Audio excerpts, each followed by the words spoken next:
खुशामदीद। मैं मोहम्मद इमरान आपकी निसाबी किताब के सबक नंबर 4 के साथ आपके सामने हाज़िर हूँ। सबक का उन्वान है चौथी का जोड़ा और ये सबक इस्मत चुग़ताई ने लिखा है, जो उर्दू अदब की बहुत मशहूर और मारूफ़ मुसन्निफ़ा हैं। बहुत बड़ी तादाद में आपके अफ़साने, नावल और ख़ाके उर्दू अदब में मौजूद हैं। आम इंसान के मसाइल को आप अपने अफ़सानों के ज़रिए पेश करती हैं। ऐसे मसले, ऐसे मसाइल जो सीधे बात नहीं की जाती, जिनके ऊपर बात करने से घबराते हैं लोग, उन मसलों को आपने अपने अफ़सानों के ज़रिए पेश किए हैं। तो काफ़ी आपके ऊपर हंगामा भी हुआ है, आपके अफ़सानों के ऊपर, नावलों के ऊपर बहुत पाबंदियाँ भी आपके ऊपर लगाने की कोशिश की। इन हंगामों और पाबंदियों के बाद भी अदबी हैसियत आपकी बरकरार है।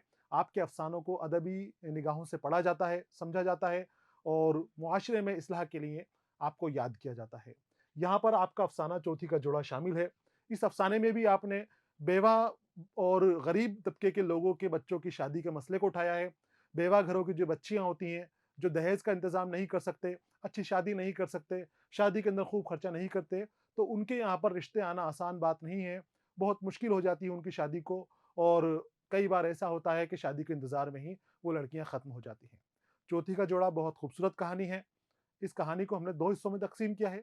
पहले हिस्से के अंदर हम मुसन्निफ़ा के हवाले से मालूमात हासिल करेंगे और चौथी के जोड़े का कुछ हिस्सा पढ़ेंगे, समझेंगे और उसके बाद वीडियो के दूसरे हिस्से के अंदर हम चौथी का जोड़ा सबक का दूसरे हिस्से का मुताला करेंगे। तो शुरू करते हैं हम। यहाँ पर पहले मुसन्निफ़ा के हवाले से मुख्तसर मालूमात है और इनके बारे में समझना है। हम यहाँ पर इनकी पैदाइश के बारे में बात करेंगे, कहाँ पैदा हुई, किस तरह से इनकी ज़िंदगी गुज़री, बचपन किस तरह से गुज़रा और उसके बाद हम इनकी लिखने का तरीका क्या है, किस तरह के कलाम लिखती हैं, किस तरह के इनके अफ़साने हैं, उन मौज़ूआत के ऊपर बात करेंगे। तो शुरू करते हैं हम। मुसन्निफ़ा का तारुफ़ और मुसन्निफ़ा हैं इस्मत चुग़ताई। इस्मत चुग़ताई की पैदाइश 1915 में हुई थी। उनका असल वतन आगरा था। यूपी के अंदर आपकी पैदाइश हुई थी और 1915 में आपकी पैदाइश हुई थी। उनके वालिद मुलाज़िमत के सिलसिले में जयपुर में मुक़ीम थे। कई जो किताबें हैं वो जोधपुर का नाम भी लेती हैं कि जोधपुर में आप मुक़ीम थे, वहाँ आप मुलाज़िम थे स्कूल के अंदर, तो वहाँ आपकी पैदाइश हुई। इसलिए उनकी इब्तिदाई ज़िंदगी जयपुर में बसर हुई। उन्होंने इब्तिदाई तालीम जयपुर और आगरा हासिल की और उसके बाद अलीगढ़ की ग्रेजुएशन किया आपने अलीगढ़ जाकर और फिर बीएड की डिग्री आपने वहीं से हासिल की। तालीम ख़त्म करने के बाद उन्होंने कई स्कूलों में मुलाज़िमत की, फिर बम्बई चली गईं और कुछ अरसे तक आप इंस्पेक्टर्स रहीं, फिर फ़िल्मी दुनिया से ताल्लुक़ कायम हो गया और ये ताल्लुक़ आखिर वक़्त तक कायम रखा। तख़्लीक़ात आप इसी दौर के अंदर अपनी तालीम हासिल करते हुए आपने लिखना शुरू कर दिया था। बहुत सारी आपकी तसानीफ़ मौजूद हैं इस अरसे के। तो आपने जयपुर, जोधपुर और आगरा के अंदर अपनी तालीम मुकम्मल की, अलग-अलग कॉलेजों से और उसके बाद तालीम ख़त्म करने के बाद आप मुलाज़िमत के सिलसिले के अंदर बम्बई चली गईं और बम्बई के अंदर आपको इंस्पेक्टर की नौकरी मिली। यहाँ पर इस नौकरी के ऊपर आपका तकर्रुर हुआ, आपने ये नौकरी की और ये नौकरी करने के दौरान ही आपका फ़िल्मी दुनिया से जुड़ाव हो गया। आपने फ़िल्मों के लिए कहानियाँ लिखी, डायलॉग्स लिखे और बहुत बड़ी तादाद में लिखे और फिर आखिर तक आप फ़िल्मी दुनिया से जुड़ी रहीं, बम्बई से जुड़ी रहीं। अस्मत चुग़ताई की अदबी ज़िंदगी का आगाज़ अलीगढ़ में हुआ। उनको तरक्की पसंद तहरीक से काफ़ी दिलचस्पी थी, जिसका असर उनके अफ़सानों में नज़र आता है। तरक्की पसंद तहरीक ये 1936 के आस-पास हिंदुस्तान में आई थी। इस तहरीक का कहना था कि अदब को लुत्फ़ का ज़रिया ना बना के अदब को इस्लाह का ज़रिया बनाया जाए। अदब से इस्लाह की जाए, मुआशरे में जो ख़ामियाँ हैं, जो बुराइयाँ हैं, वो दूर की जाएँ और इस तरह से अदब को पेश किया जाए कि वो इंसानी ज़िंदगी का, इंसानी हमदर्दी का, इंसानी सच्चाई का सच्चा तर्जुमान बन के निकले। तो इस तहरीक से जो लोग जुड़े, वाबस्ता हुए, उन लोगों ने इसी तरह का अदब लिखना शुरू किया, इसी तरह की तख़्लीक़ात, इसी तरह की तसानीफ़ लिखी। वो शायरी के अंदर भी और वो नस्र के अंदर भी, नज़्म और नस्र दोनों में लिखी गई और अदब को ज़िंदगी के करीब लाया गया। इससे जुड़ने वाले इस तरक्की पसंद तहरीक से जुड़ने वाले और अदब का काम करने वाले उस वक़्त बहुत से लोग थे। बड़े-बड़े मुसन्निफ़ीन इस तहरीक से जुड़े। आपने जब इस तहरीक के बारे में सुना, तो इस्मत चुग़ताई को भी ये तहरीक पसंद आई। क्योंकि अवाम की बात हो रही थी, सच्चे मसलों की बात हो रही थी, सच्चाई की और हकीकत निगारी की बात हो रही थी। आपको ये तहरीक पसंद आई और आप भी इस तहरीक से मुतासिर होकर अपने अफ़साने लिखने लगी। जो इस तहरीक कहती थी, जो इसका तहरीक के ज़ाब्ते थे, जो चाहा गया था तहरीक के ज़रिए, उन चीज़ों को पूरा करने के अंदर आप लग गईं। उन्होंने अपने अफ़सानों में मुतवस्सित तबके के मुसलमान घरानों के मसाइल, खुसूसन जवान लड़के-लड़कियों के जिनसी मसाइल पर तब-ए-आज़माई की। अब मौज़ूआत के बारे में बात करें कि आपके जो तसनीफ़ हैं, तख़लीक़ात जो आपने की, आपने लिखना शुरू कर दिया अलीगढ़ के अंदर। शुरुआती ज़िंदगी हो गई आपकी, जो लिखने वाली ज़िंदगी इसका भी आगाज़ हो गया, अदबी ज़िंदगी का आगाज़ हो गया। असर आपके लिखने के ऊपर, आपके तौर तरीके के ऊपर वो तरक्की पसंद तहरीक का आया।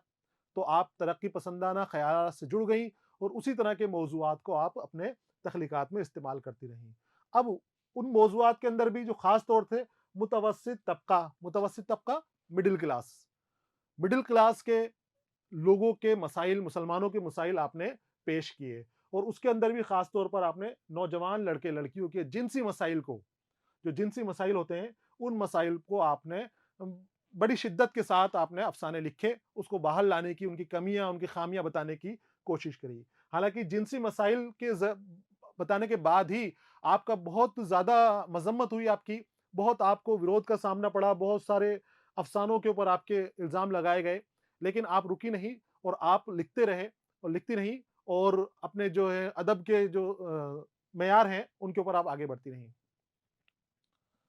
वो अपने जानदार और भरपूर अफ़सानों की वजह से सफ़े अव्वल के अफ़साना निगार तस्लीम की जाती हैं। आपके अफ़सानों पर लोगों को एतराज़ था, आपकी बातों के ऊपर, आपने लिखने के तरीकों के ऊपर लोगों को एतराज़ था, लेकिन जो आपके अफ़साने थे, वो सच्चाई के हामिल थे।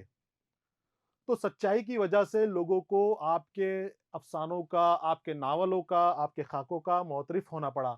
आपकी कहानियों को मानना पड़ा कि हाँ, इसमें ऐसी बातें हैं जो छिपा कर कहनी चाहिए थी, नहीं कहनी चाहिए थी, फ़हाशी वहाँ पर मिलती है, वहाँ पर उड़ियानी मिलती है, लेकिन उन बातों में सच्चाई है। सच्चे मसले पेश करें, हकीकत की हामी, हकीकत की निगार आपको माना जाता है। तो बहुत जल्दी ही इस तरह की कलाम लिखने की वजह से आप सफ़े अव्वल में शुमार हो गई। बहुत ज़्यादा अफ़साने आपके पढ़े जाने लगे। आपके अभी भी कहा जाता है आपके बारे में कि सबसे ज़्यादा बातचीत आपके अफ़सानों के बारे में ही होती है। इस्मत चुग़ताई के अफ़सानों को जो आम इंसान बैठकर बातें करेगा और अफ़सानों के बारे में बात होगा, तो 10 में से 5 शख़्स अफ़साना जो इस्मत चुग़ताई हैं, आपके अफ़सानों के बारे में बात करते हुए नज़र आएँगे। उनकी अदबी खिदमात पर उन्हें गालिब एकेडमी की जानिब से ₹5000 का इनाम दिया गया। ये बहुत बड़ा इनाम था ₹5000 का और गालिब एकेडमी ने ये इनाम आपको दिया था। अस्मत वो पहली अदीबा हैं जिनके अफ़साने अवाम के दरमियान मौज़ूए गुफ्तगू बने रहे और उन पर मुकदमा भी चलाया गया। मैंने बताया कि आपके अफ़सानों के ऊपर, नावलों के ऊपर लोगों को ऐतराज़ था, तो उस ऐतराज़ की वजह से, उन शकूक की वजह से आपके ऊपर मुकदमा चलाया गया था और बहुत ज़्यादा आप लोगों के बीच में मौज़ूए गुफ्तगू रहती थी, यानी आपके ऊपर ही गुफ्तगू होती थी, वो आप टॉपिक बनी रहती थी, चर्चा में बनी रहती थी।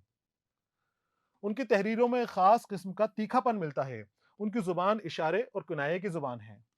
इशारे किनाये के अंदर बात करती हैं, बात को सीधा कहना है, सीधे कहते हुए भी उसमें इशारों का आप इस्तेमाल करती हैं और फिर आपकी ज़ुबान में तीखापन मिलता है, क्योंकि तेज़ी मिलती है। ऐसे मसले आपने पेश किए हैं कि वो हँसी-मज़ाक की बात नहीं है।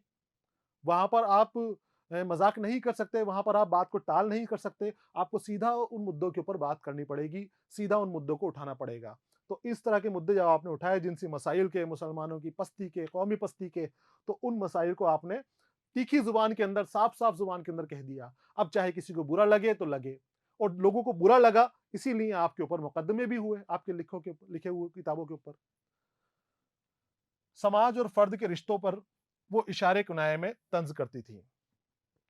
उनके अफ़साने के कई मजमूए मसलन कलियाँ, चोटें और छुई-मुई वगैरह शाये हो चुके हैं और उनके नावलों में ज़िद्दी, टेढ़ी लकीर और मासूमा वगैरह काबिल ज़िक्र हैं। आपको उनके अफ़सानों के नाम याद रखने हैं और उनके नावलों के नाम याद रखने हैं। अफ़साने ये ऊपर दे रखे हैं आपके, कलियाँ, चोटें, छुई-मुई ये आपके अफ़साने हैं, मशहूर अफ़साने हैं और जो मजमूए हैं अफ़सानों के ये, मैंने बताया था आपका मजमूआ, जहाँ बहुत सारे अफ़साने जमा कर दिए जाएँ एक किताब के अंदर, तो वो किताब मजमूआ हो जाती है। तो ये मजमूओं के उन्वान हैं, ये नाम आपको याद रखने हैं और फिर नॉवल आपने लिखे, जो बहुत मशहूर मकबूल हुए, वो ज़िद्दी, टेढ़ी लकीर और मासूमा हैं। इनको आपको याद कर लेना है।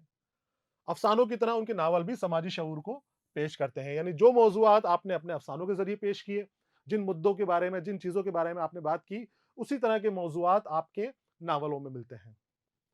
उनमें वो मसाइल कलमबंद किए गए हैं, जो तकरीबन सभी औरतों की ज़िंदगी से वाबस्ता हैं।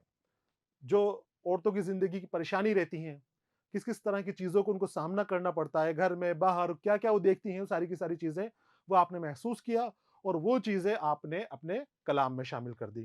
तो ख़वातीन के मसले पेश कर रही हैं, मुस्लिमों के गिरे हुए मेयार को ये दिखा रही हैं, जिनसी मसाइल को आपने अपने कलाम का मौज़ू बनाया, अपनी तख़लीक़ात का मौज़ू आपने बनाया। अब कुछ बातें अपने इस सबक के बारे में जो हम पढ़ने वाले हैं, आज आप उनका मशहूर अफ़साना चौथी का जोड़ा पढ़ेंगे, जिसमें एक आम समाजी मसले गरीब लड़कियों की शादी को मौज़ू बनाया गया है। मैंने आपको बताया कि गरीब की शादी और अगर वालिद ना हो, बेवा की बच्ची हो, तो उसके जो रिश्ते आते हुए हैं, वो भी बाहर भाग जाते हैं, वो भी सरक जाते हैं। क्योंकि लोगों को दहेज़ चाहिए होता है, लोगों को अच्छी-अच्छी चीज़ें चाहिए होती हैं, अच्छा खाना चाहिए होता है, अच्छी शादी चाहिए होती है। हमारे मुआशरे के अंदर शादियों को महँगा कर दिया गया है। बड़ी-बड़ी सजावटों का काम, बड़ी-बड़ी चीज़ों का काम, आराइश और आसाइश शादियों के अंदर बना दी गई है। तो ऐसे माहौल के अंदर उन गरीब बच्चियों की शादी करने के लिए, उनसे शादी करने के लिए, उनका हाथ थामने के लिए कोई आसानी से आगे नहीं आता। बहुत बड़ा मसला शादी का मसला उनके सामने है। तो उसी मसले को पेश किया जाता है कि शादी के लिए कितनी तैयारियाँ करती हैं, कितने अरमान लगते हैं। हालाँकि रिश्ता उनका नहीं हुआ लेकिन खूब अरमानों के साथ वो अपनी शादी की तैयारियाँ करते हैं। उनकी माएँ, उनके घरवाले, बहन-भाई सब तैयारी रहते हैं कि हाँ, हमारी बहन की शादी होगी, हमारी बाजी की शादी होगी। लेकिन उनकी ज़िंदगियाँ इसी तरह से गुज़र जाती हैं क्योंकि मेन मसला वहाँ पर जो है सबसे ज़्यादा दहेज़ का आकर खड़ा होता है कि दहेज़ में क्या मिलेगा और जब उनको दिखता है लड़के वालों को यहाँ से कुछ नहीं मिलने वाला, जो रिश्ता कराने वालों को, तो फिर वो ऐसी शादियों से, ऐसी लड़कियों से दूर हो जाते हैं। उन्हीं का मसला यहाँ पर पेश किया है, गरीब लड़कियों की शादी। ये यहाँ पर इसका चौथी के जोड़े का मौज़ू है। यहाँ पर हाल बताया है, कहानी शुरू हो रही है हमारी।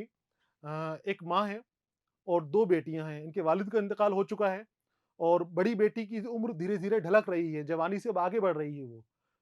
छोटी थी, तो वालिद जब इसके ज़िंदा थे तो कुछ रिश्ते आते थे और जब वालिद का इंतकाल हो गया, तो शादी के रिश्ते आने बंद हो गए। लेकिन माँ को अभी भी उम्मीद है कि मेरी बेटी की शादी होगी और मेरी बेटी की मैं खूब धूमधाम से शादी करूँगी। तो शादी की तैयारी के लिए माँ जगह-जगह से कपड़े इकट्ठे करके जैसे उसके पास पैसा जमा होता है कुछ, थोड़ा बहुत भी पैसा उसके पास कहीं से आया, तो जाकर अपनी बेटी के लिए जहेज़ का कोई सामान ले आती है या कोई कपड़ा उसके लिए ले आती है, उस कपड़े को सीकर उसके लिए रखने की कोशिश करती है। ये बताया गया है कि चौथी के जोड़े की तैयारी वो बड़ी खूबसूरती से, बड़े सलीके से करती है, बड़े सुघड़ापे से करती है। बहुत सलीकादार औरत यहाँ पर इनकी माँ को बताया गया है। अब सलीका तो बताया गया है, लेकिन मजबूरी है कि रिश्ते नहीं आ रहे, कहाँ शादी करें, किस तरह से अपनी बेटी को कहीं एक तरह से कहते हैं कि यहाँ पर ठिकाने लगाने की बात हो रही है कि बेटी को कहाँ ठिकाने लगाया जाए, तो वो मसला यहाँ पर पेश किया है। पूरा माहौल बताया है, औरतें किस तरह से घर में बैठती हैं, किस तरह से बातें करती हैं, खाना वगैरह तरह-तरह के किस तरह से बनाती हैं। यहाँ पर इनके मामू के लड़के आएँगे, तो अम्मा सोचती है कि मामू के लड़के से बेटी का निकाह कर दिया जाएगा, तो मामू के लड़के को खुश करने के लिए तरह-तरह के खाने बनाए जाते हैं। हालाँकि गरीब हैं क्योंकि उनके घर पे कोई कमाने वाला नहीं है, उनके खुद के खाने के लिए दाने नहीं है, खुद फाके करती हैं, लेकिन उस लड़के के लिए, उसको खुश करने के लिए तरह-तरह के पकवान बनाए जाते हैं, तरह-तरह की नेमतें बनाई जाती हैं, तरह-तरह की चीज़ें उसके सामने पेश की जाती हैं कि किसी तरह वो खुश हो जाए। लेकिन उसकी निगाह तो छोटी बहन के ऊपर रहती है और उससे वो छेड़खानी भी करता है और उसके बाद जब छेड़खानी ज़्यादा बढ़ती है तो एक दिन वो घर छोड़कर वहाँ पर से अपनी शादी के लिए चला जाता है और सब कुछ उनका धरा रह जाता है। और आखिर में इसी गम के अंदर वो लड़की भी मर जाती है, बीमारी से, तपेदिक से खत्म हो जाती है और उसी के साथ हमारी कहानी भी वहाँ पर खत्म होती है। तो यहाँ पर हम शुरू करेंगे कि सहदरी के चौके पर आज फिर साफ-सुथरी जाज़म बिछी थी। सहदरी घर के आगे जो आगे का कमरा होता है, वहाँ पर दोनों तीनों तरफ दरवाजे होते हैं, तो उसे सहदरी कहते हैं आगे वाले कमरे को। जाज़म फर्श पर बिछाई जाने वाली दरी, मोटी दरी होती है, अच्छी जिसको बैठाकर बैठें, तो बैठना अच्छा लगता है उसके ऊपर। तो सहदरी के चौके पर आज फिर साफ-सुथरी जाज़म बिछी हुई थी। टूटी-फूटी खपरेल की झुर्रियों में से धूप के आड़े तिरछे कतले पूरे दालान पर बिखरे हुए थे। अब जो उसके ऊपर छत डली हुई है, वो खपरेल की छत है, उस सहदरी के ऊपर। बैठने के लिए जगह बना रखी है वो, तो उसके ऊपर जो छप्पर डला हुआ है, उस छप्पर को भी टूट चुका है, पुराना हो चुका है, उसमें से धूप के टुकड़े बाहर आ रहे हैं, धूप के कतले जगह-जगह बिखरे हुए हैं। मोहल्ले टोले की औरतें खामोश और सहमी हुई सी बैठी हैं, जैसे कोई बड़ी वारदात होने वाली हो। मोहल्ले टोले, मोहल्ले के अंदर रहने वाली औरतों को कहा गया है मोहल्ले टोहल्ले की औरतें। जो आस-पास रहने वाली औरतें हैं, वो सब वहाँ पर जमा हो जाती हैं इनके घर पर, और आज भी वो इनके यहाँ पर बैठी हुई हैं, लेकिन आज बड़ी खामोशी इनके घर के ऊपर है। क्योंकि ये अपनी बच्ची की चौथी का जोड़ा हमेशा तैयार करने बैठती थी, आज अपनी बच्ची के लिए कफ़न तैयार कर रही हैं इस जगह के ऊपर। तो सभी आ रही हैं, खामोशी से और सहमी से बैठी हुई हैं। ऐसे बैठी हुई हैं जैसे कोई बड़ी वारदात होने वाली है। वारदात यानी वारिद की जमा, कुछ ऐसा काम होना जिसकी उम्मीद न थी। सभी फ़िक्रमंद हैं, परेशान हैं। बड़ी चादर सहन चाँदनी। माँओं ने बच्चे छातियों से लगाए हुए थे। कभी-कभी कोई मुनहनी सा चिड़चिड़ा बच्चा रसद की कमी की दुहाई देकर चिल्ला उठता है। मुनहनी, कमज़ोर, दुबला-पतला, जो बहुत ज़्यादा कमज़ोर हो उसको मुनहनी कहा जाता है। तो कभी कोई मुनहनी सा बच्चा चिड़चिड़ा चिल्ला जाता है। खामोशी से सब बैठे हुए हैं, अपने काम कर रहे हैं। बैठे हुए हैं किसी के इंतज़ार में, काम होते हुए देख रहे हैं, लेकिन उस शोर-शराबे को बच्चा क्या जाने, उस खामोशी को, और वो चिल्ला उठता है। उसकी माँ उसको फिर से थपक कर चिल्लाती है। यहाँ कहते हैं रसद की कमी। रसद की कमी यानी अब बच्चे को भूख लग गई है। ना आए मेरे लाल, ये माँ की ज़ुबान बताई है यहाँ पर। माँ उसको ना आए मेरे लाल ऐसे कर चुप कर देती है। दुबली-पतली माँ उसे अपने घुटने पर लिटाकर यूँ हिलाती है जैसे धान मिले चावल सोप में फटक रही है, और बच्चा हुँकारे भरकर खामोश हो जाता है। सोप चावल फटकने का एक लकड़ी के डंडों का, बाँस के डंडों का टुकड़ा होता है, जिससे चावलों का धान साफ किया जाता है इसे फटकार कर। तो बच्चे को इस तरह से थपकती है अपने घुटने पर लेकर कि जैसे वो चावल हिला रही है, ज़ोर-ज़ोर से बच्चे को हिलाती है, और बच्चा धीरे-धीरे, धीरे-धीरे खामोश हो जाता है, हुँकारे भरकर खामोश हो जाता है। यानी रोता-रोता बच्चा धीरे-धीरे, धीरे चुप हो जाता है। आज कितनी आस भरी निगाहें कुबरा की माँ के मुतफक्किर चेहरे को तक रही थी। मुतफक्किर, फ़िक्र में डूबा हुआ, जिसको बहुत ज़्यादा फ़िक्र है। वो बैठी हुई हैं और सब कुबरा की माँ की तरफ देख रही हैं। कुबरा जो बड़ी लड़की है उसका नाम कुबरा है इनकी। तो कुबरा की माँ बैठी हुई है। कुबरा की माँ ही है, वो सलीके वाली औरत है, सुघड़ औरत है, जो सभी काम तरीके से करती है, अच्छे से करने की कोशिश करती है। इसके शौहर का इंतकाल हो चुका है, 2 बच्चियाँ हैं, और उन 2 बच्चियों को ये सँभालती है। तो उसके मुतफक्किर चेहरे पे आज सभी तक रही थी। छोटे अरज़ की टोल के 2 पार्ट तो जोड़ लिए गए थे। अभी सफ़ेद गज़ी का निशान ब्योतने की किसी को हिम्मत ना पड़ी थी। काट-छाँट के मामले में कुबरा की माँ का मर्तबा बहुत ऊँचा बहुत ऊँचा था। कुबरा की माँ को काट-छाँट में माहिर थी। मैंने बताया आपको, सलीके वाली औरत थी, सब कुछ जानती थी। हर चीज़ के ऊपर उसको महारत हासिल थी। तो कपड़े की काट-छाँट हो रही है, कफ़न की काट-छाँट हो रही है, चीज़ों की काट-छाँट हो रही है। तो उस जगह के ऊपर अब सभी आके बैठ गई हैं औरतें कि देखने के लिए कि कैसी काट-छाँट होती है, कैसी नहीं आती। तो ये कहते हैं कि छोटे अरज़ के टोल में, टोल कपड़ा होता है, एक सूती कपड़ा होता है, और सूती लाल कपड़ा, थोड़ा मोटा कपड़ा होता है, गाढ़ा कपड़ा होता है ये। तो उसको तो काट लिया, लेकिन सफ़ेद गज़ी का निशान ब्योंतने की किसी की हिम्मत नहीं थी। उसके ऊपर सफ़ेद गज़ी का निशान लगाया गया था।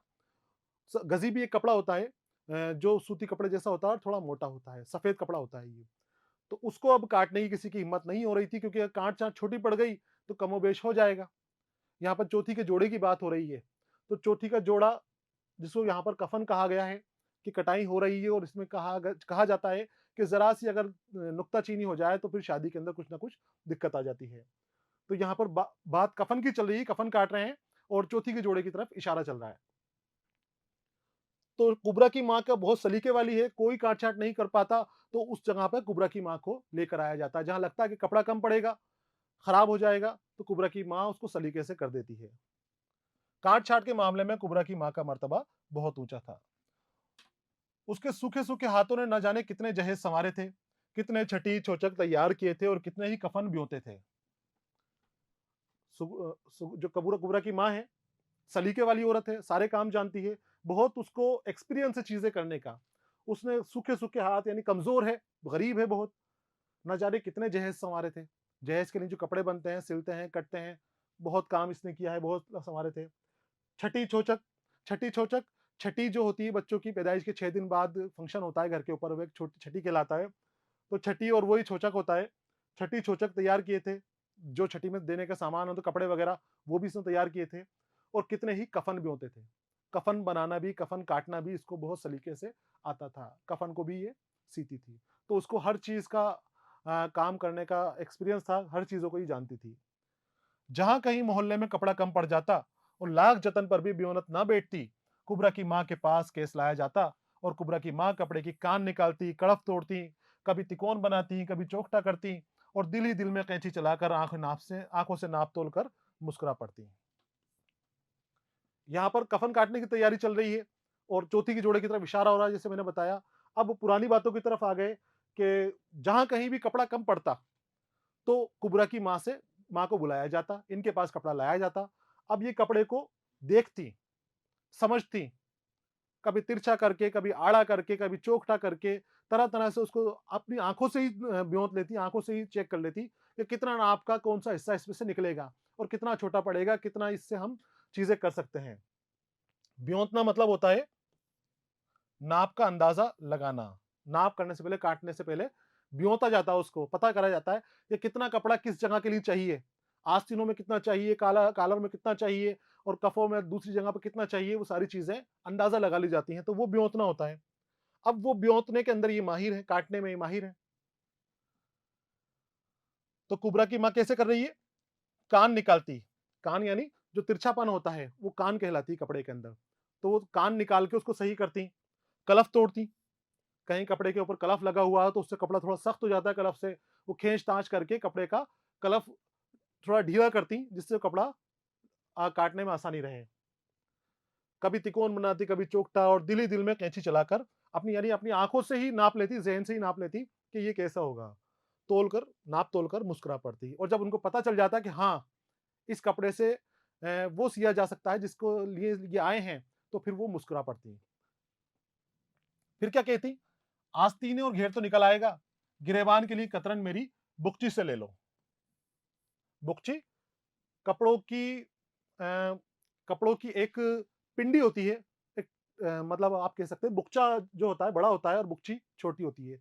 ये कपड़े का गट्ठर सा होता है, कुछ इसको अटैची को भी कहते हैं छोटी और कुछ गट्ठर को भी कहते हैं। तो यहाँ पर लेकिन ये कपड़े की बात हो रही है, तो ये गठरी की बात हो रही है। इनके पास एक ऐसी पोटली थी, ऐसी गठरी थी, जिसके अंदर पुराने कपड़े की कतरनें ये भरे रखती थी। कई लोगों के पास होता है पुराना, वो या तो संदूकचा रखते हैं या फिर वो बुकची रखते हैं। तो संदूकचा जिसके पास नहीं होता, वहाँ पर बुकचा होता है। बुकचा बड़ा पोटला होता है और जिसके पास बुकचा नहीं होता, तो उसके पास बुकची होती है, छोटी पोटली होती है, जिसके अंदर वो कटाई-छटाई से बचने वाली कतरनों को जमा करके रखते हैं। ज़्यादातर ये कपड़ा काटने वाले, कपड़ा के काम करने वालों के यहाँ पर, जो घरों में औरतें करती हैं, उनके यहाँ पर ये मिलता है। कपड़े की जो भी बचा कपड़ा किसी भी कतरन का है, उसकी छोटी-छोटी कतरनें निकाल-निकाल कर उस बुकची में ये जमा करते रहते हैं। तो ये क्योंकि सीने का काम करती है कुबरा की माँ, इनके पास भी एक बुकची है और इनकी बुकची के अंदर भी तरह-तरह की कतरानें मौजूद हैं, हर रंग की कतरान मौजूद हैं। अब इन्होंने अंदाज़ा लगा लिया कि आस्तीन तक तो हम काट देंगे, अब गिरेबान में कपड़ा कम पड़ रहा है, तो गिरेबान के लिए कतरन ये कहती है मेरी बुकची से ले लेना, तुम्हारा काम हो गया और मुश्किल आसान हो जाती है। कपड़ा तराश कर वो कतरनों की पिंडी बनाकर पकड़वा देती है। पिंडी कतरनों को लपेट कर गोला बनाना। गोला करती कपड़ों का काट कर और वो इस तरह दे देती। अगर आपने कपड़ा काटने वाली औरतें देखी हैं, जो आपके घर में हो या बाहर हो, तो कपड़ा काटने के बाद उसको वो गोल करके लपेट लेती हैं। अब सिलाई से पहले और काटने के बाद का बरहला ये रहता है कि वो पिंडी के अंदर कपड़ा मौजूद रहता है। पर आज तो सफेद गजी का टुकड़ा बहुत ही छोटा था और सबको यकीन था कि आज तो कुबरा की माँ की नापतोल बेकार जाएगी, क्योंकि सफेद गजी फिर वो यहाँ पर कफन की बात हो रही है कि उन कपड़ों की बात होती है तो वो कर देती हैं, जो भी कमी बेशी होती है उसमें वो पूरी कर देती हैं, लेकिन आज का माहौल अलग है, आज का सामान अलग है, आज इनको कफन की नाप-तोल करनी है, कफन की कटाई करनी है। आज कफन छोटा है, छोटा आ गया, तो अब सबको ऐसा लग रहा है कि आज इनकी नाप-तोल हार जाएगी। आज ये इस कफन को नहीं काट पाएँगी और दूसरा कि इनकी बेटी का कफन है, इनके हाथ दूजेंगे, ये वो काम नहीं कर पाएँगी जो हमेशा से करती आई थी। तो आज तो कुबरा की माँ की नाप-तोल बेकार हो जाएगी। जभी तो सब दम साधे उनका मुँह तक रही थी। कुबरा की माँ के पुरइस्तक़लाल चेहरे पर फ़िक्र की कोई शक्ल न थी। 4 गिरह गज़ी के टुकड़े को वो निगाहों से ब्योत रही थी। 4 गिरह, 4 गाँठ वाला और इस्तक़लाल, भरोसा, मुस्तकिल मिज़ाजी। ठहराव था उनके चेहरे के ऊपर, भागदड़ नहीं थी, बेचैनी नहीं थी। बच्ची का इंतकाल हो चुका उनके, लेकिन फिर भी उनके चेहरे पर एक सुकून था और उस सुकून क्या दिखाया है? उस सुकून ये दिखाया है कि उस बच्ची की शादी के लिए कब से परेशान थी। कितनी मेहनत कर रही थी, कितने दुआएँ इसकी शादी के लिए की है, लेकिन दुआ शादी नहीं हो पाई और आखिर में इनकी बच्ची का इंतकाल हो गया और फिर वो आज उसका कफ़न सीने के लिए बैठी हैं। तो ये एक सुकून था कि उस दुनिया के सामने उसकी बच्ची की जो बेइज्जती हो रही थी, लोगों के सामने हँसी उड़ रही थी, जहेज़ के लिए पैसा जमा नहीं हो रहा था, जहेज़ जमा नहीं हो रहा था, रिश्ते नहीं आते थे, उन सब परेशानियों से आज इनको छुटकारा मिल गया था। हालाँकि बड़े दुःख की बात है, लेकिन यहाँ पर इनके चेहरे पर इस्तिक़लाल दिखाया गया है। तो आज उनके चेहरे पर इस्तिक़लाल था, तो उन्होंने 4 गज़ी के टुकड़े को वो निगाहों से ब्योंत रही थी और चुपचाप थी, कोई आवाज़ मुँह से नहीं थी और 4 गज़ी का जो टुकड़ा था, 4 गिरा गज़ी का टुकड़ा, कफ़न के लिए 4 गिरा आया था और गज़ी मैंने बताया सूती कपड़ा, कफ़न का कपड़ा सफ़ेद, वो आया था और उसको वो आँखों से ब्योंत रही थी, पहचान रही थी, नाप रही थी कि किस तरह से इसको काटा जाए। लाल टोली का अक्स उनके नीलगो ज़र्द चेहरे पर शफ़क़ की तरह फूट रहा था। शफ़क़, सुर्ख़ी, जो ग़ुरूब आफ़ताब के वक़्त नमूदार होती है। जहाँ पर आफ़ताब ग़ुरूब होता है, सूरज जहाँ डूबता है, उस वक़्त जहाँ ज़मीन और आसमान मिलते हुए हैं, उस जगह के ऊपर हल्की-सी लाली छा जाती है। हल्का-सा लाल रंग माइल हो जाता है वो जगह, तो उसे शफ़क़ कहा जाता है। और नीलगो आसमानी रंग।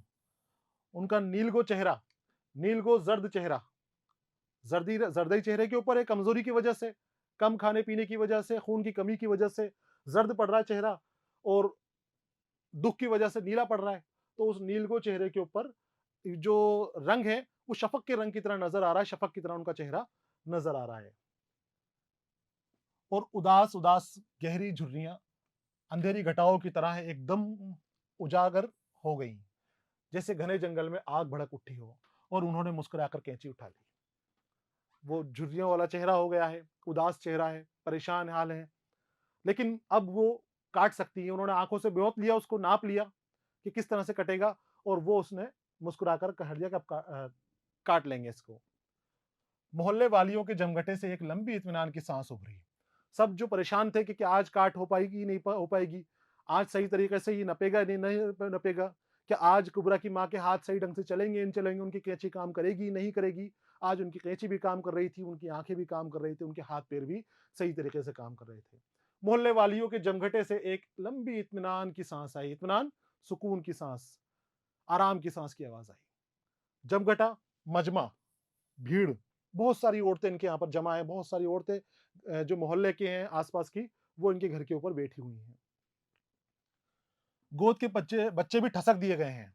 ठसक मतलब गिरा देना, दूर कर देना, धक्का मार देना। बार-बार रो रहा है बच्चा, परेशान कर रहा है और वहाँ पर सारा ध्यान कफ़न की तरफ है, उस तरफ है। सब खामोश हैं और बच्चा रोए जा रहा है, तो माँओं ने परेशान होके बच्चे को धक्का दे दिया कि तू हट यहाँ से और फिर अपने कामों के अंदर लग गई। चील जैसी निगाहों वाली कुँवारियों ने लपाझप सुई की नोकों में डोरे पिरो दिए। चील जैसी निगाहें मतलब तेज़ निगाहें। तो वहाँ पर कुँवारी लड़कियाँ बैठी थी। लपाझप मतलब जल्दी-जल्दी। लपाझप करते हैं ना जल्दीबाज़ी, बहुत जल्दबाज़ी में जो काम करते हैं, उसको लपाझपी का काम कहा जाता है। तो अब वो कफ़न सिल गया, अब उसको सीना है, टाँके डालने हैं, डोरे डालने हैं। तो कटाई हो गई, कटाई के लिए, सिलने के लिए अब लड़कियाँ बैठी हुई हैं। उन्होंने देखा कि अब कट गया, फटाफट चील जैसी आँखों वाली बताइए, तेज़ आँखों वाली, उन्होंने अपनी सुइयों के अंदर धागे डालना शुरू कर दिया। अब सीने की तैयारी चल रही है। नई ब्याही दुल्हनों ने अंगुश्ताने पहन लिए। जो वहाँ पर कुँवारी लड़कियाँ भी बैठी हुई हैं, उन्होंने सुई में धागे निकाल लिए और तैयारी कर ली सिले की। जो नई दुल्हनें बैठी हुई थी, उन्होंने अंगुश्ताने पहन लिए। अंगुश्ताने, अंगूठों में पहनने का कवर, वो चमड़े का भी होता है, वो चांदी का भी होता है, वो किसी और धातु का भी होता है। धात का, चमड़े का, किसी भी चीज़ का बना हुआ हो सकता है। ये किस काम आता है अंगुष्ठा? ये अंगुष्ठा अंगूठे के अंदर सुई को चुभने से बचाता है।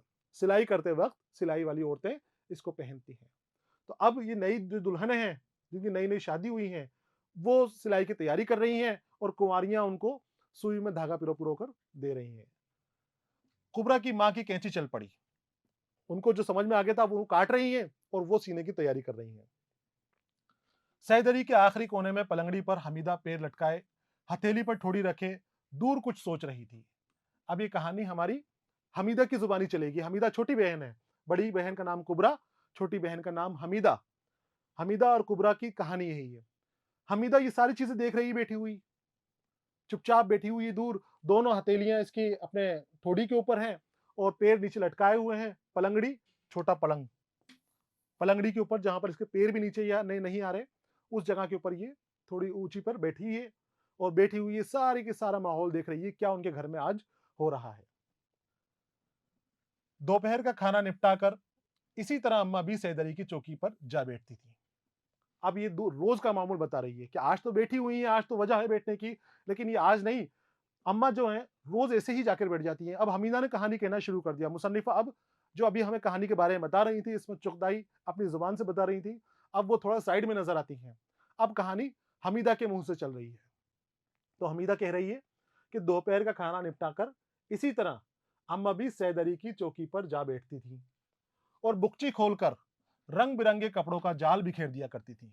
वो बुकची जो उनके पास पोटरी थी, गठरी थी, उसको खोल लेती और वहां पर रंग बिरंगे कपड़ों का जाल फैला देती, यानी तरह तरह के कपड़े वो फैला देती, क्योंकि सलीके वाली औरत थी।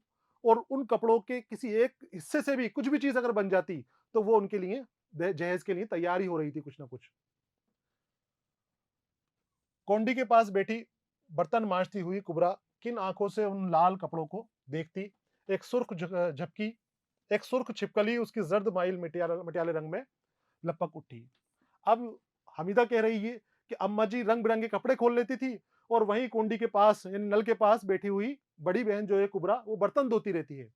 अब उसका बताया ऐसा कि छिपकली जैसा, सुर्ख छिपकली सी, उसकी जर्दी माइल, उसका चेहरा गोरा था, शफाफ रंग था और उसके ऊपर उसकी जर्दी माइल हो रही थी। खून की कमी की वजह से, कमजोरी की वजह से पीला उसका चेहरा पड़ा रहता था, तो जर्द सा उसका चेहरा छिपकली जैसा नजर आता था।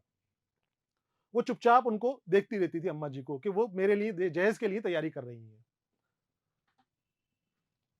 रुपहली कटोरियों के जाल जब पोले पोले हाथों से खोलकर अपने जानों पर फैलाती तो उनका मुरझाया हुआ चेहरा एक अजीब अरमान भरी और रोशनी से जगमगा उठता था। अब वो कपड़े फैला रही हैं, अब कपड़ों के अंदर उनको जो सजावट की चीजें लगती हैं वो भी नजर आती थी, तो वो उनको देखती थी तो उनके चेहरे के ऊपर एक अलग ही रंग नजर आता था।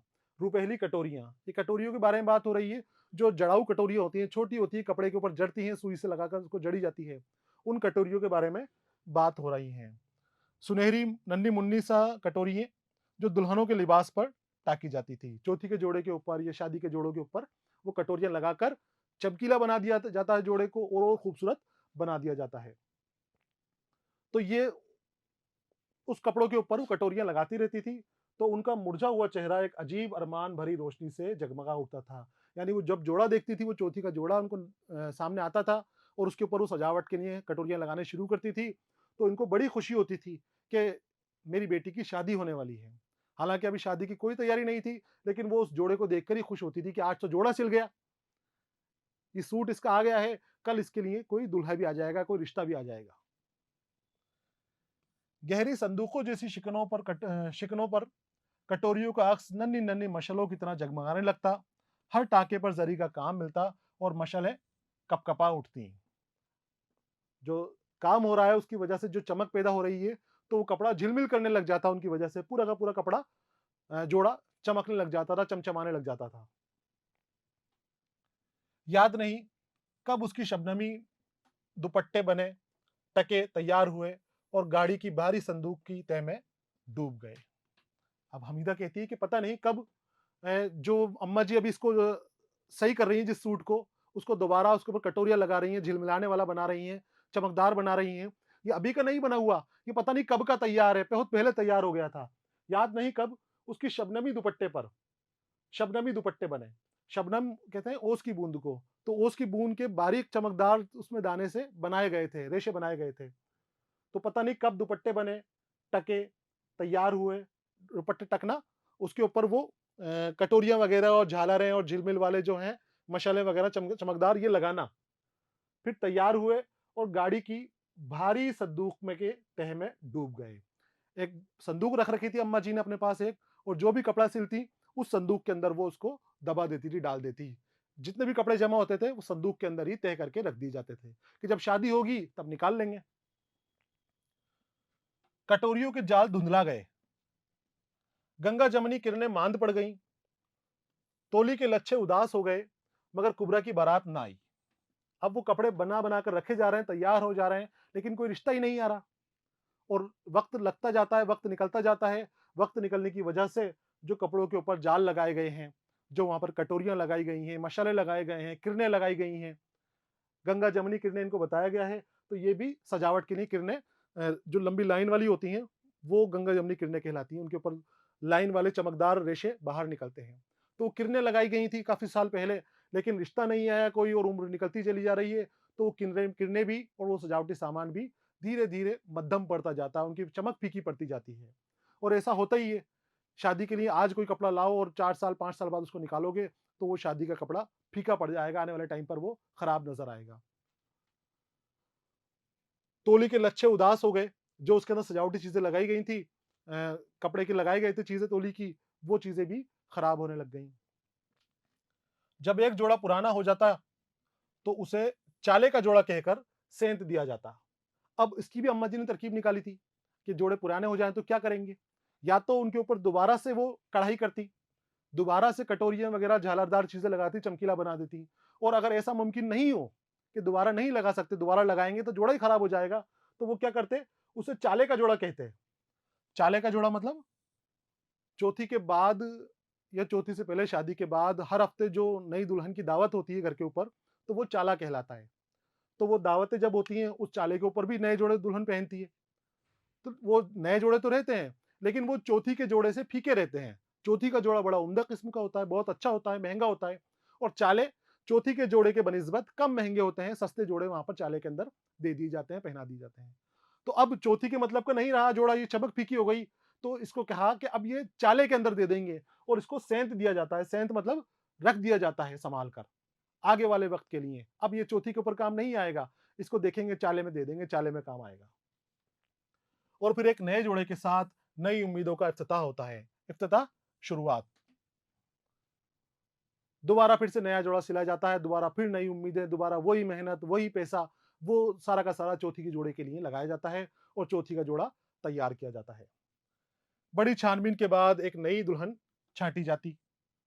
सरवरी के साफ-सुथरे चौके पर साफ-सुथरी जाज़म बिछती। मोहल्ले की औरतें हाथ में पानदान और बगलों में बच्चे दबाए झांझें बजाती आती झांझ बजाती आती आ पहुँचती। झांझ यानी पाँव का ज़ेवर। जो पाँवों की उनकी झांझ होती है, पायल होती है, वो बजाती हुई छन, छन, छन, छन वो उस महफ़िल में आकर बैठ जाती है। अब चौथी के जोड़े की ख़ास बात ये है कि नया जोड़ा अब सिलाया जाएगा, वो तो पुराना हो गया, तो चाले में दिया जाएगा। तो हमेशा ऐसा ही होता था हर बार। कुछ साल बाद वो चौथी का जोड़ा पुराना हो जाता था। तो नया जोड़ा जब बनता था, तो उसके लिए नाप-तोल के लिए नई दुल्हन को लाया जाता था। नई दुल्हन के हाथ से उसकी कटाई-छँटाई की जाती थी, सिलवाई जाती थी। वो अच्छा माना जाता था कि शगुन अच्छा रहेगा अगर नई दुल्हन सिएगी। और जब चौथी का जोड़ा सिलाया जाता था, तो उस वक़्त मोहल्ले भर की औरतें आकर बैठ जाती थी। वो देखती थी कि चौथी का जोड़ा किस तरह से सिलेगा। बहुत बड़ा शगुन, बहुत बड़ा अच्छी चीज़ चौथी के जोड़े को मानी जाती थी। तो पूरे मोहल्ले की औरतें अपना-अपना पानदान बगलों में दबाए आ जाती थी। पानदान जिसमें पान का सामान होता है, पान, कत्था, चूना, छालिया वगैरह जमा कर वो पानदान अपने साथ रखती थी पुराने ज़माने में औरतें, अब ऐसा नहीं होता। और बच्चे भी उनके साथ हैं, बगलों में बच्चे हैं और हाथ में पानदान है, वो लेकर आकर बैठ जाती थी। छोटे कपड़े की गाँठ तो उतर आएगी, पर बच्चों का कपड़ा ना निकलेगा। अब जब कटाई होती थी कि इसमें से निकल तो जाएगा, सारा का सारा कट जाएगा, जो इसकी कमी-बेशी है वो पूरी हो जाएगी, छोटे कपड़े की गाँठ निकल जाएगी, लेकिन वो सोचते थे कि बच्चों के लिए भी कुछ कपड़ा इसमें से बचा लिया जाए। तो अम्मा कहती कि बच्चों का कपड़ा इसमें से नहीं निकलेगा। जिसकी भी मतलब चौथी का जोड़ा सिल रहा है, बच्चे का जोड़ा इसमें से नहीं बच पाएगा। बोलो और सुनो तो क्या निगोड़ी मारी टोल की चोलें पड़ेंगी और फिर सबके चेहरे फ़िक्रमंद हो जाते। कुबरा की माँ खामोश कीमियागरी की तरह आँखों के फीते से तौल-ओ-अर्ज़ नापती और ब्योहा आपस में छोटे-छोटे कपड़े के मुतालिक खुसर-फुसर करके कह-कह लगाती हैं। जो बीवियाँ इधर बैठी हुई हैं, वो बीवियाँ आपस में बातें करती और छोटा कपड़ा आ जाता, तो उसके बातें करती, कानाफूसी करती, खुसर-फुसर करती और छोटा कपड़ा ही इनके पास लाया जाता था, कुबरा की माँ के पास, क्योंकि ये माहिर थी काटने के अंदर। ये कोशिश करती कि काट दें, उसको सही ढंग से निकाल दें और फिर कहती भी जाती कि निगोड़ी हमारी टोल की चोलें पड़ेंगी। इस तरह से उसको डाँटती भी रहती कपड़ा लाने वाले को और फिर सबके चेहरे फ़िक्रमंद हो जाते। वो इसलिए क्योंकि चौथी के जोड़े की काट-छाँट में किसी भी तरह की कमी नहीं रहनी चाहिए। अगर कोई काट-छाँट में कमी रह गई, तो माना जाता है कि चौथी के जोड़े खराब होने से शादी भी खराब हो सकती है। वो भी अभी आगे आप बताएँगे आपको कि किस तरह से खराब हो सकती है। सब बातें करती हैं औरतें, तरह-तरह की बातें बनाती, लेकिन जो कुबरा की माँ हैं, अम्मा जी, वो खामोशी से कीमियागरी कर की तरह, कीमियागर, ज़रसाज़, चालाक। यहाँ पर कीमियागर सामान बेचने वाला होता है, कीमिया का सामान बेचने वाला होता है, लेकिन यहाँ पर इनको चालाकी के लिए इस्तेमाल किया है, उनकी अकल के लिए, उनकी ज़हानत के लिए ये चीज़ इस्तेमाल की है कीमियागर, कि वो खामोशी से फीते के तौल और अरज़ को नापना शुरू कर दी। तौल उसकी लंबाई और अरज़ जो है उसकी चौड़ाई। उसकी तौल कितना है, अरज़ कितना है, ये नापती रहती वो, और जहाँ उनको मौका मिलता कि हाँ ठीक है, वो उसको काट देती। ऐसे में कोई मनचली, कोई सुहाग भावना छेड़ देती। सुहाग भावना यहाँ पर, ये गाना है यहाँ पर, गीत।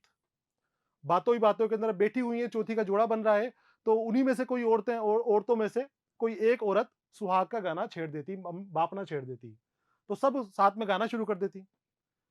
कोई और 4 हाथ आगे वाली समधनों को गालियाँ सुनाने लगती।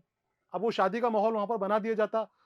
सुहाग बापना चल ही रहा है, जैसे कोई शादी हो रही है, और साथ में और औरतें बोले कि उससे आगे बढ़कर समधनों को गाली देने लगती। हालाँकि समधन अभी मौजूद नहीं थी, लेकिन वो ऐसी तरह का माहौल बना दिया कि जब शादी हो रही है, चौथी के जोड़े का मतलब कि शादी की तैयारी हो रही है। बेहुदा गंदे मज़ाक, मज़ाकदार चुगलियाँ शुरू हो जाती हैं, और फिर ये समधनों को गाली देने के बाद वो मज़ाक आगे बढ़ जाता, और वो मज़ाक आगे बढ़ते-बढ़ते कहाँ जाता? बेहुदा गंदा हो जाता, बेहुदा गंदे मज़ाक औरतें आपस में करती वहाँ पर बैठी हुई, और उस वक़्त ऐसे मौकों पर कुँवारी बालियों को सहदरी से दूर सर ढाँप कर लेकर खपरेल में बैठने का हुक्म दे दिया जाता।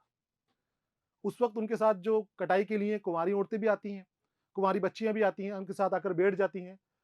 अब जब मज़ाक ऐसा हुआ कि बच्चियों के सुनने लायक नहीं है, तो फिर उनको चुपचाप सर ढककर पास में जो खपरेल की छत है बाहर वाली, वहाँ बैठने का हुक्म सुना दिया जाता है कि अब आप तुम वहाँ चले जाओ। सारी जो लड़कियाँ हैं, वो सब उठकर वहाँ चली जाती हैं।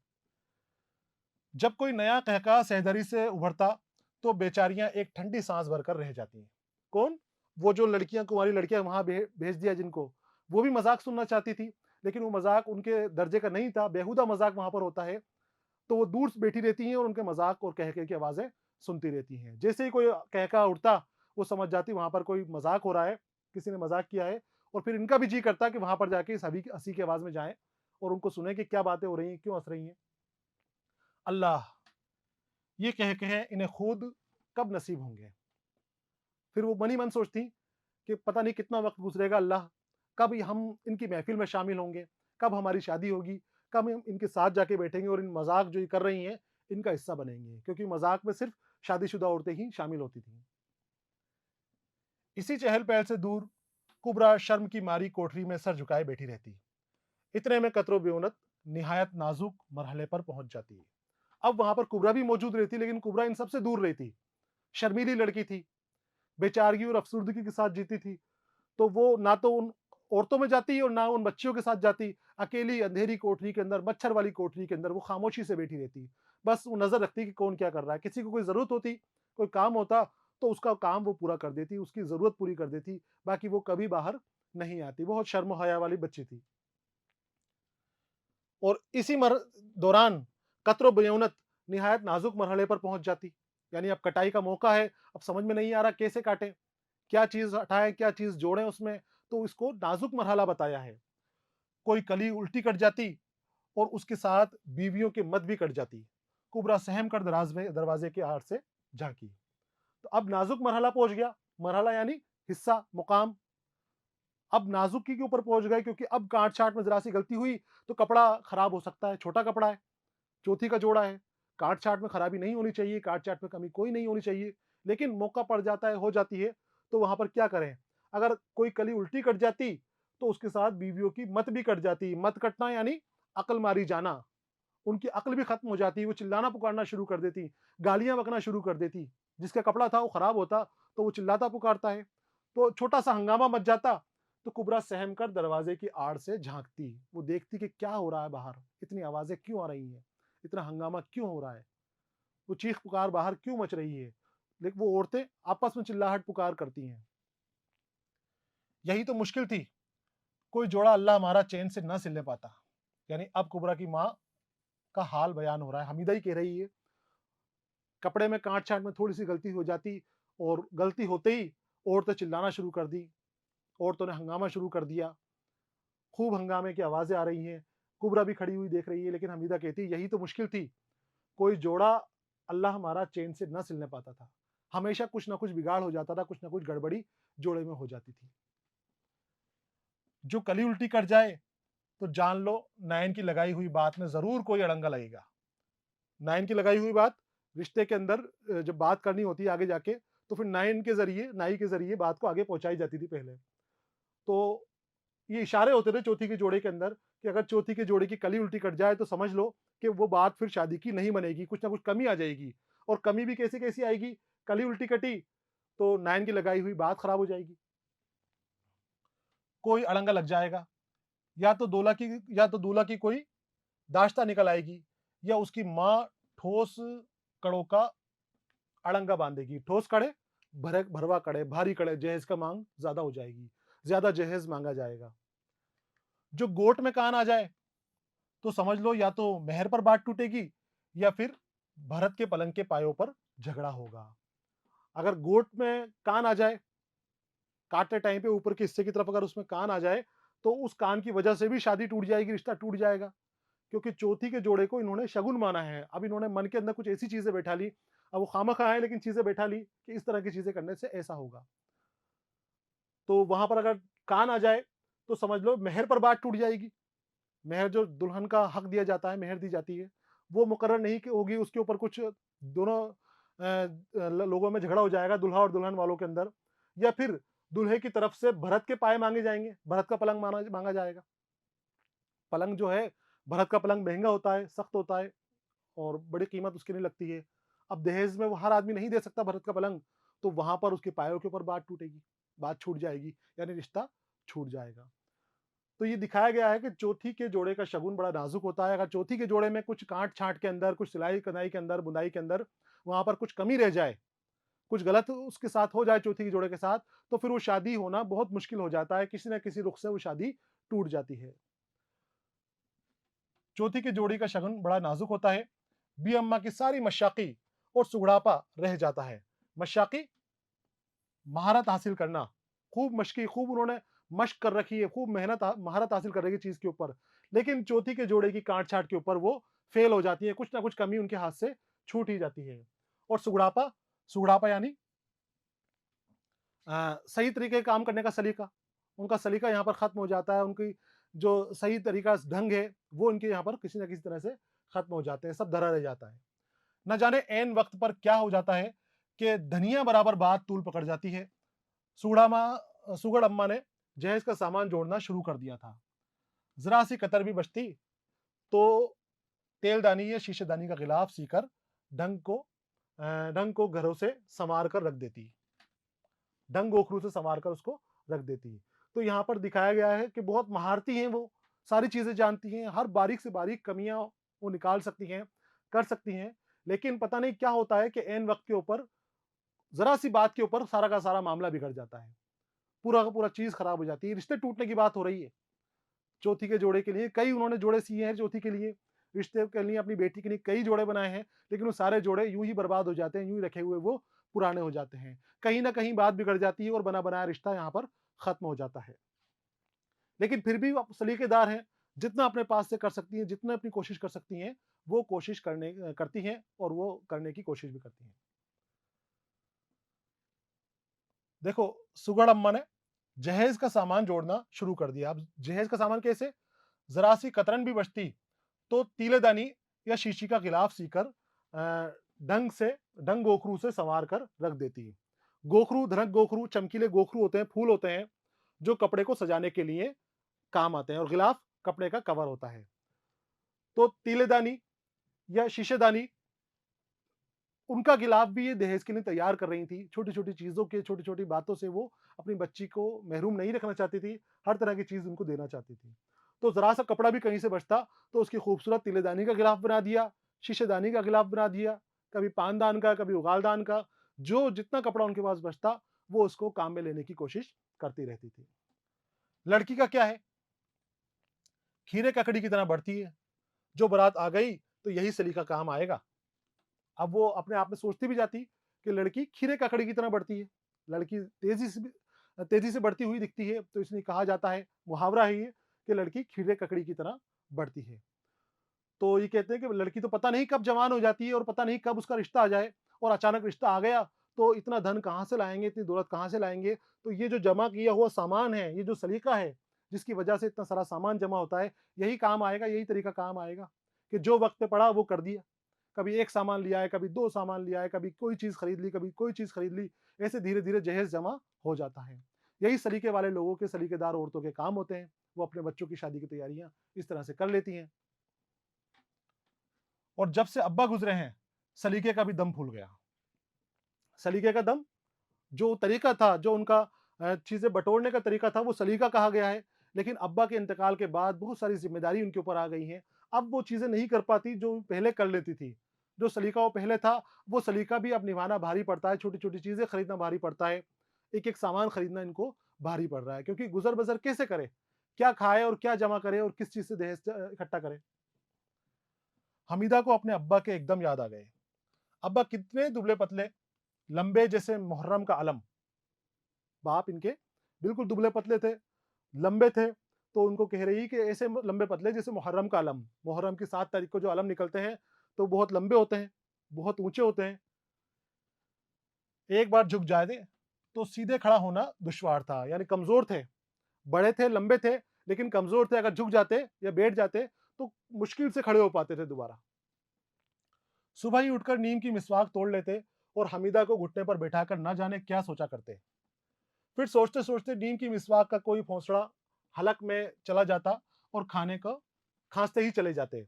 भोंसड़ा, यहाँ पर रेशे के बारे में बात की जा रही है। नीम की दातून तोड़ लेते, हमीदा जो छोटी बच्ची थी, इसको अपने घुटनों पर बैठा लेते, खिलाते और खिलाते-खिलाते ही अपना ये मिसवाक करते रहते, दाँत साफ करते रहते। और दाँत साफ करते-करते ही कोई नीम का तो था वो दातून इनका, नीम का दातून टूटकर इनके हलक में उसका रेशा चला जाता, तो खाँसी उठती।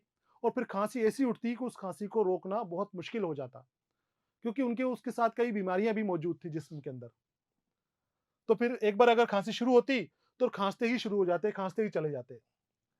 हमीदा बिगड़कर उनकी गोद से चली आती, क्योंकि खाँसी हो रही है, छोटी बच्ची है, खाँसी से उछल रही है, धक्के खा रही है, तो गुस्सा खाकर वो अपने पापा की गोद से उठकर चली जाती। खाँसी के धक्कों से यूँ हिल-हिल जाना उसे कतई पसंद न था। उसके नन्हे से गुस्से पर वो और हँसते और खाँसी भी बेतरह सीने में उलझती। जैसे गर्दन कटे कबूतर फड़फड़ा रहे हैं। फिर अम्मा आकर उनको सहारा देती, पीठ पर धप-धप हाथ मारती, तब उनकी खाँसी रुकती, खाँसी कंट्रोल में आती। छोटी बच्ची है, गुस्सा खाकर चली जाती, उसको ऐसे हिलना पसंद नहीं है कि खाँसी खाँसते हुए उसके बाबा उसको हिलाए जा रहे हैं, ज़ोर-ज़ोर से धक्के पड़ रहे हैं। अब वो गुस्सा खाके जाती, तो उसके वालिद जो हैं और हँसते कि उनकी बेटी उससे नाराज़ हो रही है, खाँसी करने के ऊपर नाराज़ हो रही है। अब हँसते, तो सीना और उनका जकड़ता, खाँसी और उलझती और दबा के उनकी खाँसी होनी शुरू होती। और वो कब रुकती?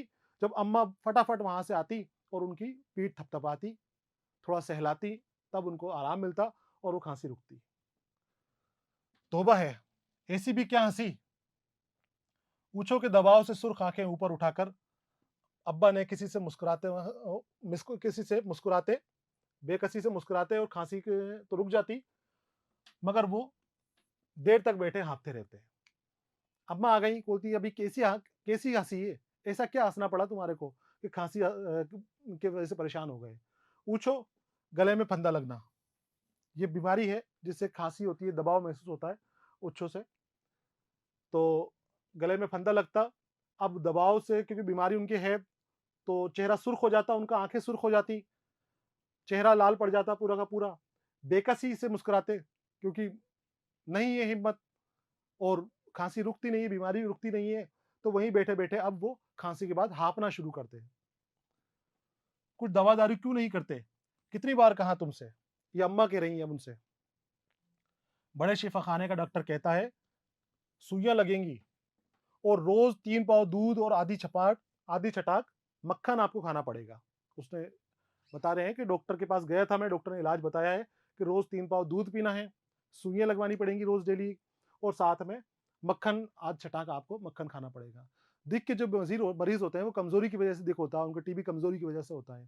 तो जितनी ज़्यादा जिस्म में ताकत होगी दूध, मक्खन से, अच्छी चीज़ों से, अच्छी ग़िज़ा से, तो वहाँ पर जिस्म में जब ताकत आएगी तो बीमारी दूर चली जाती है।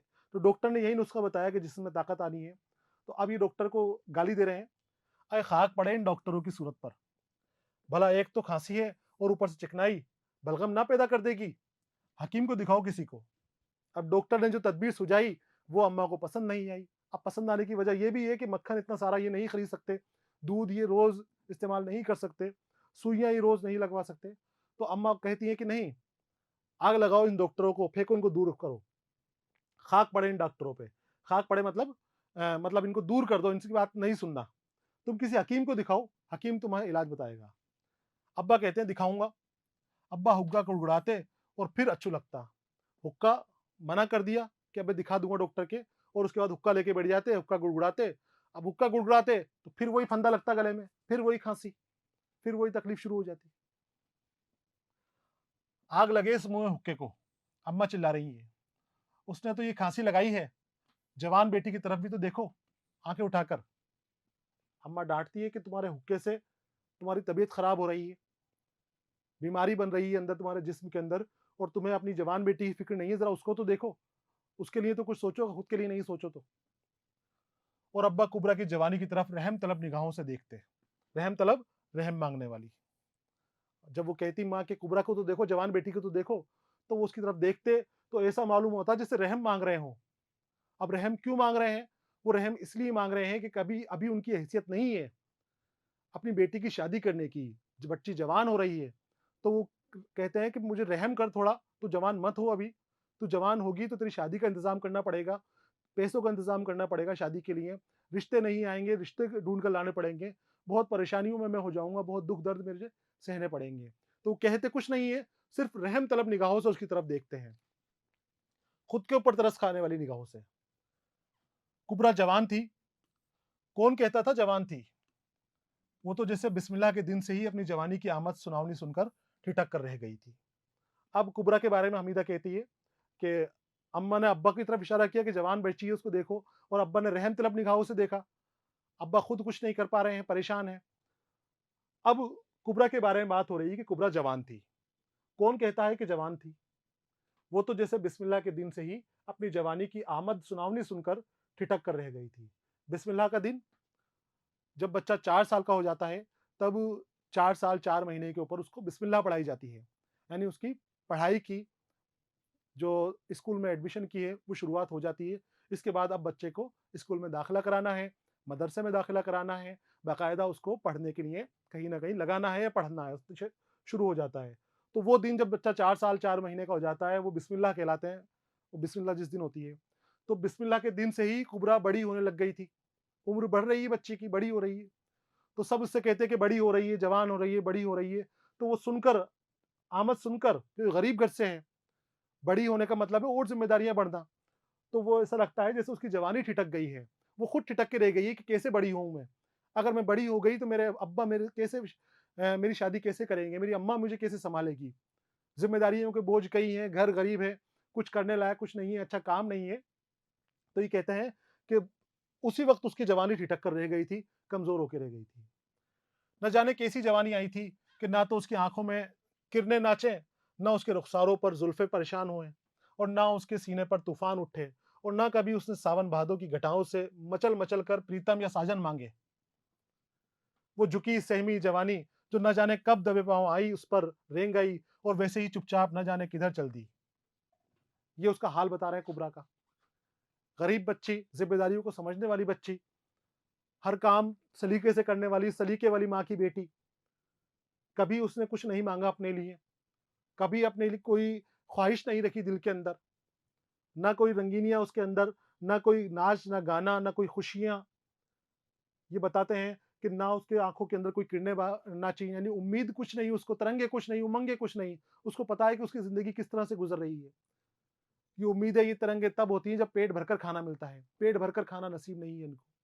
बहुत गरीब हालात बताए, फटे हाल बताए हैं कि ना सही तरह के कपड़े हैं, ना सही तरह के घर हैं। तो ना तो वो फैशन के अंदर आई, ना चीज़ों को इसने दूसरे नज़रिए से देखा, ना और तरह की हवा इसको लगने पाई। इसकी जवानी तो ऐसी आई, वो झुकी सहमी सी रहती थी, झुकी सहमी सी ही उसके ऊपर जवानी आ गई, और धीरे-धीरे जवानी जाने भी लग गई। उम्र ढलने लग गई इसकी, बुढ़ापा, अब सफ़ेदी उसके बालों से नज़र आने लग गई थी। तो ना जाने कब दबे पाँव उस पर रेंगती हुई आई, यानी उसके ऊपर आ गई, और ना जाने कब चुपचाप जवानी उसकी चल दी। मीठा बरस नमकीन हुआ और फिर कड़वा हो गया। यहाँ पर कहने का मतलब ये है कि जो उसकी उमंगों के दिन थे, जो उसकी जवानी के दिन थे, वो घर के कामकाज के अंदर चुपचाप बैठे हुए, खामोशी से सोचो-फ़िक्र के अंदर, अपने रिश्ते नहीं आने के गम के अंदर, गरीबी की वजह से उसके डूबते चले गए। जो उसके मीठे दिन थे, वो धीरे-धीरे नमकीन हुए और जो नमकीन थे, वो धीरे-धीरे कड़वे हो गए। जो उसके दिन थे, वो गुज़र गए, रिश्ते आने के दिन उसके गुज़र गए और धीरे-धीरे रिश्ते आना भी कम हो गया। एक दिन चौखट पर औंधे मुँह गिरे, अब्बा के बारे में है कि अब्बा एक दिन चौखट पर औंधे मुँह गिरे और उन्हें उठाने के लिए किसी हकीम या डॉक्टर का नुस्खा काम ना आ सका और हमीदा ने मीठी रोटी के लिए ज़िद करनी छोड़ दी। यानी बीमारी के अंदर मुब्तला थे, खाँसी बहुत तेज़ होती थी, तो बीमारी से इनकी दिक बनी और दिक बनने के बाद ही उनका इंतकाल हो गया। एक बार ऐसे गिरे कि फिर वो कभी ना उठे। फिर वो अल्लाह के घर चले गए, उनका इंतकाल हो गया। अब जब इंतकाल हो गया, तो बड़ी बच्ची तो समझदार थी ही, यहाँ छोटी बच्ची का हाल बता रहे हैं कि हमीदा भी अब समझदार हो गई थी। अब हमीदा ने मीठी रोटी के लिए ज़िद करनी छोड़ दी थी। ये उसकी समझदारी दिखा रहे हैं हमीदा की, कि हमीदा भी अब बड़ी हो गई अचानक। बच्ची थी, छोटी बच्ची थी, जैसे ही वालिद का इंतकाल हुआ, वो अचानक बड़ी हो गई, एक ही दिन में बड़ी हो गई। अब उसने अपनी अम्मा से मीठी रोटी के लिए ज़िद करना छोड़ दिया या किसी और चीज़ के लिए उसने अपनी अम्मा से ज़िद करना छोड़ दिया। क्योंकि अब घर के हालात का उसको भी मालूम चल गया कि घर के हालात क्या हैं। और कुबरा के पैगाम न जाने किधर रास्ता भूल गए। और फिर जो थोड़े बहुत पैगाम आते थे, जो रिश्ते आते थे कुबरा की शादी के लिए, वो भी पता नहीं कहाँ गए, घर का रास्ता भूल गए। जानो किसी को मालूम ही नहीं कि इस टाट के पर्दे के पीछे किसी की जवानी आखिरी सिसकियाँ ले रही है और एक नई जवानी साँप के फन की तरह उठ रही है। साँप के फन की तरह उठना, दबे पाँव उठ जाना, खामोशी से ऊपर उठना। एक जवानी गुज़र रही है, कुबरा की उम्र गुज़र रही है, कोई रिश्ते नहीं है, कोई पैगाम नहीं है। वालिद के मरने के बाद किसी ने इस घर को पूछना भी बंद कर दिया है, किसी ने इसके घर के लोगों ने इसके घरों पे आना भी बंद कर दिया है, देखना भी बंद कर दिया है। अनजान गुमनाम ज़िंदगी इनकी हो गई है, कोई पूछने वाला नहीं है कि तुम्हारे घर का खर्चा कैसे चल रहा है, तुम खा क्या रहे हो, तुम पी क्या रहे हो, तुम पहन क्या रहे हो? तुम्हारे घर में कोई पालने वाला नहीं है, तुम्हें तो कमाने वाला नहीं है, कोई मुआशरे वाला, कोई इनका रिश्तेदार कोई पूछने नहीं आया। इसी तरह से इनकी ज़िंदगी गुज़रनी शुरू हो गई। ये कहते हैं कि एक जवानी उस टाट के पीछे घर के ऊपर फटे हुए टाट लगा रखे थे, जहाँ से कतले धूप के आते थे और पर्दे के अंदर जो फटे हुए टाट लगा रखे थे। उन फटे टाटों से के पीछे जवानी खत्म होने लग गई और दूसरी जवानी साँप की तरह फनफनाने लग गई। यानी वो भी यहाँ पर साँप की तरह फनफनाना इसलिए बताया है कि वो भी उसी तरह खतरनाक है, जिस तरह साँप का फन खतरनाक होता है।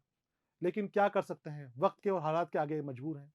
यहाँ पर हमारी कहानी का पहला हिस्सा मुकम्मल हो जाता है। शादी के कोई रिश्ते नहीं आ रहे और जो वालिद का इंतकाल हो गया, तो अब आने भी बंद हो गए। अब अगले हिस्से के अंदर हम वहाँ से शुरू करेंगे जहाँ इनके मामू का लड़का, कुबरा के और हमीदा के मामू का लड़का आता है। अम्मा बी की बहन का लड़का यहाँ पर आता है। अम्मा बी को ये यकीन होता है कि मेरे भाई का बच्चा है, मेरे भाई का बच्चा इनमें से किसी एक बच्ची से, मेरी बड़ी बच्ची से शादी कर लेगा तो हमारे दुःख दर्द मिट जाएँगे, हमारी तकलीफ़ें मिट जाएँगी और वो पूरी कोशिश करती है कि ये शादी इसकी मेरे भाई के लड़के के साथ हो जाए और फिर कहानी इसी के अंदर आगे बढ़ती है। सबक का ये हिस्सा यहाँ पर मुकम्मल हो गया है। अगले हिस्से के साथ फिर मुलाकात होगी। अलविदा।